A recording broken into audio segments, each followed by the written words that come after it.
तो वक्फ पर हर तरफ चर्चा है। देश के हर राज्य की राजनीति में वक्फ का मुद्दा छाया रहा। हरियाणा में भी वक्फ पर नेताओं ने अपनी अपनी राय रखी है। खासकर बीजेपी नेताओं ने वक्फ संशोधन को इस वक्त की जरूरत बताया।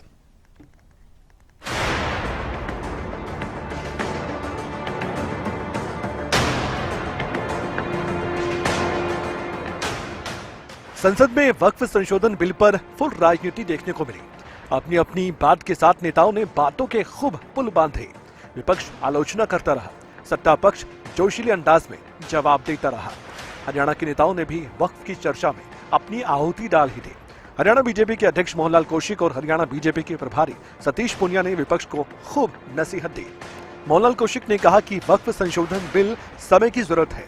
दूसरी ओर सतीश पुनिया ने कहा कि केवल सस्ती लोकप्रियता की वजह से विरोध किया जा रहा है। मैं आपके चैनल के माध्यम से भी विपक्ष को सलाह देना चाहूंगा कि देश के बारे में सोचें।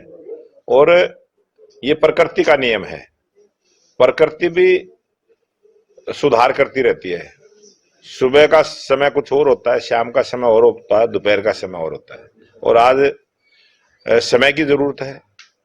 वक्फ बोर्ड जो संशोधन बिल है, पहले उसके ऊपर उन्होंने सोचना चाहिए हम क्या लेकर आ रहे हैं, और वो बस नाम से विरोध करते हैं।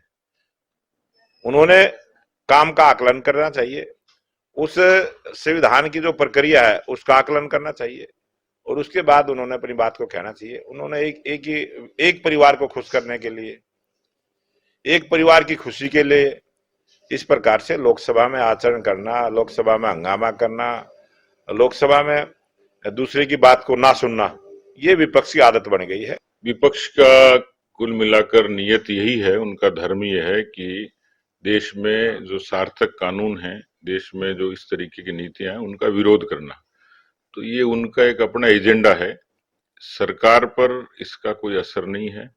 हम अपने एजेंडे पर प्रतिबद्ध हैं, देश की जनता के लिए, बिना किसी भेदभाव के। और इसलिए केवल राजनीतिक सस्ती लोकप्रियता के हिसाब से और इस देश में केवल विरोध करने की फितरत से जो विपक्ष का जो एक रवैया है, मुझे लगता है कि वो देश की जनता ठीक तरीके से उनको देख रही है।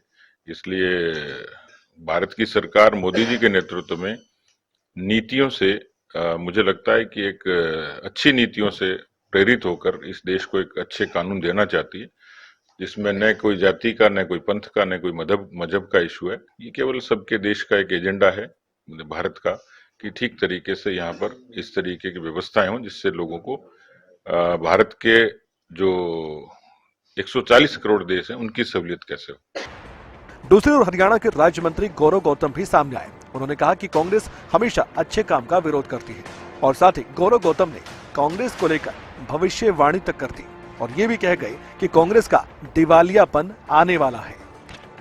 नहीं, एक अच्छा बिल सरकार लेकर आई है और समाज में एक परिवर्तन वाला बिल है, और कांग्रेस हमेशा अच्छे कामों के लिए विरोध करती है। चाहे वो पहले धारा 370 हो, उस पर देश को भड़काना हो, चाहे 3 तलाक पर मुस्लिमों को, महिलाओं को भड़काना हो।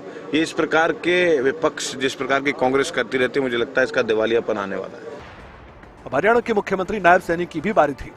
उन्होंने वक्फ संशोधन बिल पर सीधे सीधे ये कहा कि वक्फ कानून को लेकर कई तरह के विवाद थे, लेकिन अब वक्फ बिल आने के बाद सारे विवाद ठीक हो जाएंगे। नहीं, देखिए, क्योंकि नियम होने चाहिए। संविधान के अनुसार जब नियम प्रक्रिया होगी तो किसी को कोई दिक्कत नहीं आएगी।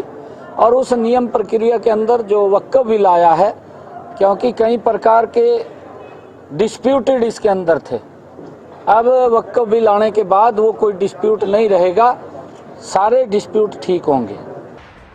बात तो हो रही है, लेकिन क्या वाकई में वक्फ संशोधन बिल से बात बन पाएगी?